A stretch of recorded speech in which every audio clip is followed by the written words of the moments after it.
At the end of chapter 17, we read that Malala had kind of decided that she, instead of being a doctor, she wants to be a political leader because she wants to actually make changes for people.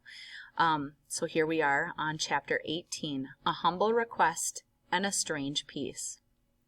Swat was finally at peace. The army remained, but the shops reopened. Women walked freely in the markets, and I beat Malka-i-Noor for first place. I felt so hopeful about the future of my valley that I planted a mango seed outside of our house. I knew it would take a long time for the seed to bear fruit, like the reconciliation and rebuilding of the government that had promised, but it was my way of saying I was full of hope for a long and peaceful future in Magnora. One of my biggest worries in those days was that around the time I turned 13, I stopped growing. Whereas before I was one of the tallest girls in my class, now I was among the smallest. So I had a humble request.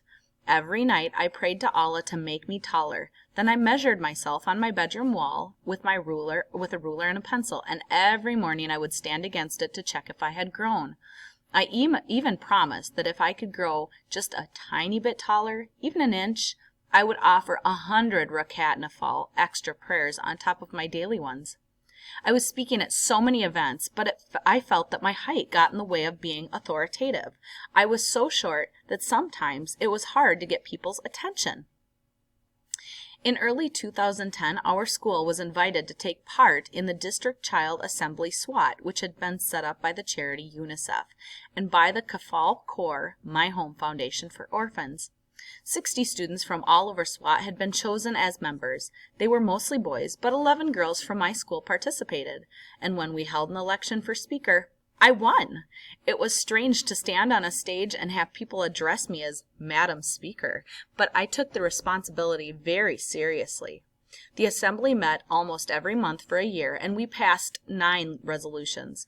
We called for an end to child labor. We asked for help to send disabled and street children to school. We demanded that the schools that had been destroyed by the Taliban be rebuilt. Once the resolutions were agreed upon, they were sent to officials, and some were even acted on. And we were being heard. We were making a difference, and it felt good. By fall, clouds had gathered. A friend of my father's, a man who had spoken out against the Taliban, was ambushed on his way home. Then another man, a politician who had been critical of the Taliban, was killed by a suicide bomber.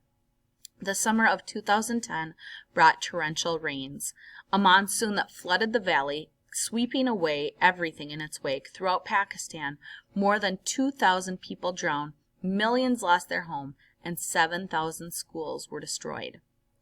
Our home was on a bit of a rise, so we were safe from the flooding, but our school, on the banks of the river, was hit hard.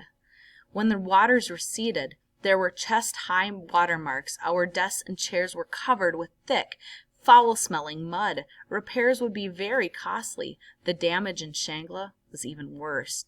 And fundamentalist religious leaders suggested once again that God had sent a natural disaster as punishment for enjoying un-Islamic behaviors. In early 2011, the Taliban had blown up 2 more schools. They kidnapped 3 foreign aid workers and murdered them. And another friend of my father's, a university president who'd been outspoken against the Taliban, was killed by 2 gunmen who burst into his office. In May of that year, Osama bin Laden, the mastermind behind the 9/11 attacks, was killed in his hiding place in Abbottabad, just a stone's throw away from our military academy. Then an anonymous letter addressed to my father came to our house. "You are the son of a religious cleric," it said, "but you are like a convert. You are not a good Muslim. You have spoken against us, and you will face the consequences. The Mujahideen will find you wherever you go on the surface of the earth." It was starting to seem as if the Taliban had never really left.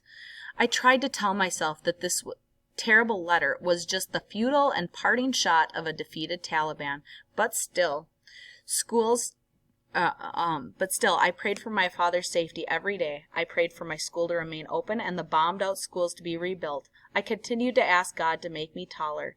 If I was going to become a politician and work for my country, I told God, I would have to at least be able to see over the podium.